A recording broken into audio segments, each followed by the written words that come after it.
सोच रही है। शायद उसका पिता वैसा नहीं है। इस विचार के साथ उसने अपने पिता से बात करने का फैसला किया। जब वह उनके निवास पर गई तो वहां राजा नहीं था, क्योंकि वह साधु से मिलने गया था। महल लौटने के बाद काफी सोच विचार कर राजा मदनपाल ने एक पत्र लिखा और उसे अपने नौकर भीमा को देते हुए आदेश दिया कि इसे तुरंत प्रतापगढ़ के राजा धर्मपाल को दे दे। राजा का हुक्म पाकर भीमा तुरंत प्रतापगढ़ के लिए रवाना हो गया और कुछ घंटों में वहां पहुंच गया। राजा धर्मपाल दरबार में बैठे थे। जब भीमा ने पत्र दिया तो राजा धर्मपाल ने उसे जोर से पढ़ने को कहा। पत्र में लिखा था, प्रिय राजन, बड़े दुख के साथ आपको सूचित करता हूं कि मेरी पुत्री और आपकी पुत्रवधू राजकुमारी तारावती अपनी मां की मृत्यु का सदमा सहन नहीं कर सकी और इस दुनिया से चली गई। मैं आपको पहले ही यह सूचना देना चाहता था, लेकिन मैं स्वयं अपनी पत्नी और फिर अपनी बेटी के नुकसान के सदमे में था। आज बड़ी हिम्मत करके यह संदेश लिख रहा हूं। कृपया राजन, राजकुमार अभिमन्यु के विवाह के लिए कोई अन्य राजकुमारी ढूंढ लें। मैं आपसे क्षमा मांगता हूं। राजा मदनपाल। यह खबर सुनकर राजा धर्मपाल को गहरा धक्का लगा, लेकिन संदेश लाने वाले नौकर भीमा को इससे भी ज्यादा झटका लगा।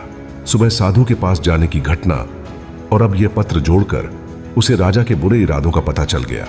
यह समझते हुए कि दुष्ट राजा अपनी सगी बेटी के बारे में घिनौने विचार रखता है, भीमा तेजी से विलासनगर की ओर लौटा। उस समय जब राजा महाराजाओं का विवाह होता था तो लड़की का पिता अपनी बेटी के साथ दहेज और नौकर चाकर भी देता था।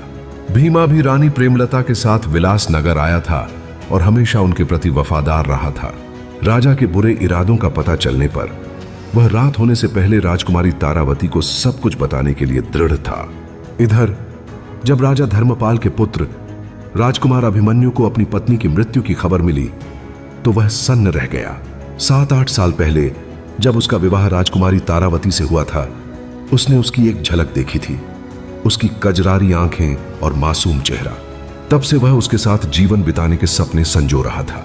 भारी मन और आंसुओं के साथ उसे विश्वास नहीं हो रहा था कि उसकी पत्नी अब इस दुनिया में नहीं है। अपनी घिनौनी योजना के तहत राजा मदनपाल ने सभी नौकरों को छुट्टी दे दी और महल के सिपाहियों को सख्त आदेश दिया कि आज रात कोई भी महल में ना आए और न ही कोई बाहर जाए। शाम होते होते भीमा महल के मुख्य द्वार पर पहुंचा, लेकिन सिपाहियों ने उसे रोक लिया और कहा, क्या तुम्हें नहीं पता कि आज महाराज ने सभी को छुट्टी दे दी है? भीमा ने चतुराई से कहा, महाराज ने मुझे एक जरूरी संदेश देकर भेजा था और कहा था कि वापस आने पर मुझे उनसे मिलना है। मैं उनके आदेश का पालन कर रहा हूं। ये उसकी बात पर विश्वास कर सिपाही उसे अंदर जाने देते हैं। भीमा जल्दी जल्दी राजकुमारी तारावती के कक्ष में गया। विचारों में खोई राजकुमारी उसे देखकर गुस्से में चिल्लाने वाली थी, लेकिन भीमा ने तुरंत कहा, क्षमा करें राजकुमारी जी, मैं बिना इजाजत आपके कक्ष में आ गया, लेकिन बात बहुत जरूरी थी। शांत होकर राजकुमारी ने पूछा, क्या बात है काका, जो आप इस तरह आए? दम में क्या? तब भीमा ने सुबह साधु से मिलने की बात से लेकर प्रतापगढ़ में झूठा संदेश देने तक की पूरी घटना विस्तार से बताई और कहा, माफ करें राजकुमारी जी, लेकिन जो पिता अपनी बेटी को गौना के समय ससुराल भेजने की बजाय उसकी मृत्यु का झूठा संदेश भेजता है, उसके मन में कुछ घिनौना षड्यंत्र चल रहा है। भीमा की बात सुनकर राजकुमारी तारावती के पैरों तले जमीन खिसक गई। भीमा ने आगे कहा, जब मैं आपकी स्वर्गीय माता के साथ विलासनगर आया था, तब से मैं उनके प्रति वफादार रहा हूं। जब आप छोटी थीं, मैंने आपको अपनी गोद में खिलाया था, इसलिए मुझे यह सब आपको बताना जरूरी लगा। इतना कहकर भीमा वहां से चला गया। राजकुमारी के ऊपर जैसे आसमान टूट पड़ा। उसकी आंखों से झरने की तरह आंसू बह रहे थे और उसका दिमाग सुन्न पड़ गया था। एक पल के लिए उसे लगा कि शायद वह गलत सोच रही है। कोई पिता इतना नीच कैसे हो सकता है? लेकिन नहीं, उसने जो सोचा वह सब सही था। उसके दिमाग में सारी बातें जुड़ने लगीं। वह खुद को आम के पेड़ और अपने पिता को उसके मालिक के रूप में देखने लगी। उसे समझते देर न लगी कि उसके दुष्ट पिता ने उसकी ससुराल में उसकी मृत्यु का झूठा संदेश क्यों भेजा।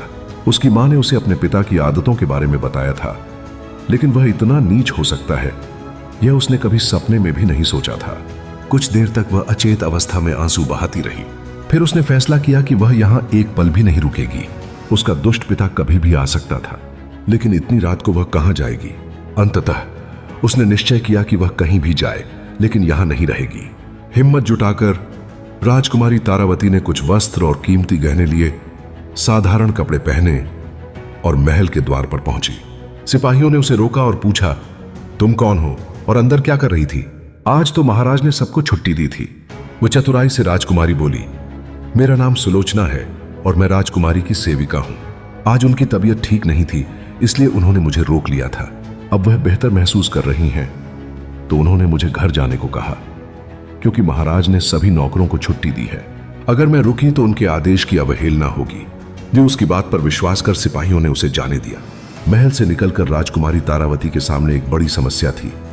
इतनी रात को वह कहां जाए? थोड़ा चलने के बाद उसे एक खंडहर जैसा घर दिखा। उसने सोचा कि आज की रात यहीं काट लेती है, सुबह कहीं और जाएगी। उस वीरान घर में बैठकर वह अपनी किस्मत पर रोने लगी। वह महलों में रहने वाली राजकुमारी थी और अब अपने दुष्ट पिता के कारण खंडहर में रात बितानी पड़ रही थी। इस तरह रात बीत गई। सुबह के हल्के उजाले में राजकुमारी फिर से चल पड़ी। उसे डर था कि अगर उसका पिता उसके कक्ष में गया और उसे वहां न पाया तो उसकी तलाश शुरू हो जाएगी। वह जितनी जल्दी हो सके उतनी दूर जाना चाहती थी। जैसा उसने सोचा था वैसा ही हुआ। सुबह होते ही राजा मदनपाल उसके कक्ष में गया। उसे वहां न पाकर वह घबरा गया। उस समय जब राजा महाराजाओं का विवाह होता था तो लड़की का पिता अपनी बेटी के साथ दहेज और नौकर चाकर भी देता था। भीमा भी रानी प्रेमलता के साथ विलास न पूरे महल में तलाश की गई, लेकिन वह कहीं नहीं मिली। निराश राजा हाथ मलता रह गया। चलते चलते थक कर राजकुमारी तारावती एक नदी के किनारे बैठ गई। प्यासी होने पर उसने नदी से पानी पिया और पानी में अपनी परछाई देखी। अपने सुंदर रूप को देखकर उसे घृणा हुई। ऐसा रूप किस काम का जो अपने पिता को भी हैवान बना दे। अगर वह कुरूप होती तो शायद उसे यह दिन न देखना पड़ता। टूटी आत्मा और थके शरीर के साथ वह वहीं बैठी रही। अचानक उसके मन में विचार आया कि वह अपनी ससुराल चली जाए और सब कुछ बता दे। लेकिन फिर उसने सोचा कि वह उन्हें किस मुंह से बताएगी और वे उसका विश्वास क्यों करेंगे। फिर एक और विचार आया, क्यों न इस पापी रूप को ही खत्म कर दे। बिना रूप के कोई उसे चाहेगा न तंग करेगा। इस निश्चय के साथ राजकुमारी तारावती ने अपने पूरे शरीर पर कालिख पोत ली। कहानी का अगला भाग जल्द ही आपके सामने होगा।